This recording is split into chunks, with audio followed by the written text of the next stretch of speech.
Опять собачки в колясках. Всем привет из Паттайи. Скажете вы. Да не просто. Вы знаете, последнее время, почему они опять возникли?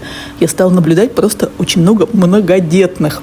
Если помните, я показывала бабулю с коляской для двойни, для собачек. А здесь вот может быть в одной, но их много. Нет, вот этот многодетный едет. И у него их много в коляске. Просто многодетные какие-то семьи с собаками. Многодетные отцы развелись по Паттайе. Наслаждайтесь. Многодетный папа.